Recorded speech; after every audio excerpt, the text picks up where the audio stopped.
I think he's trying to divide the baby here. What do you think, Cully? Because he said, you can stay, but he has to go. If there's impropriety, there's impropriety. To me, it's either all or none.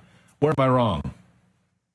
Well, I read the 23-page opinion, and you know, Steve, I used to serve as a judge, so I handled motions like this, not in high-profile cases like this. Of course, there's no case like this.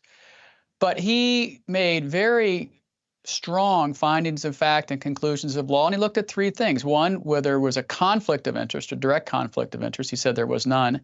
Whether there was an appearance of impropriety, he said there absolutely was. And whether there were improper conduct, comments by Fani Willis, and he said there absolutely were at the church. And so the findings of fact are devastating against Willis. But he pointed out that, yes, she had poor judgment. Yes, she wasn't truthful when she was on the stand, nor was Wade, nor was Terrence Bradley.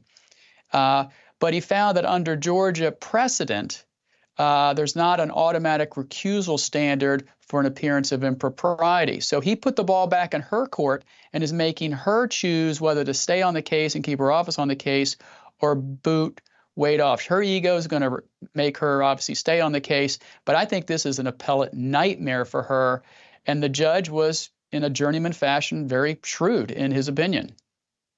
So based on the law then, the law in Georgia, you believe that the opinion is correct by what you're saying, but it moves on from here. If there's a finding of fact or a finding of a conviction against Donald Trump of any sort, it goes to the appellate rounds, and it's a disaster for her and the office, is what you're saying.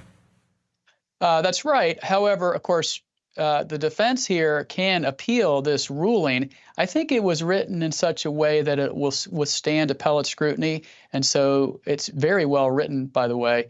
So I think it will withstand appellate scrutiny. But yeah, if there's a conviction in any one of these cases, issue number one on appeal is the appearance of impropriety, her lack of judgment. And these findings of fact are just devastating for her because she's just a bad egg. And he basically said that in his ruling.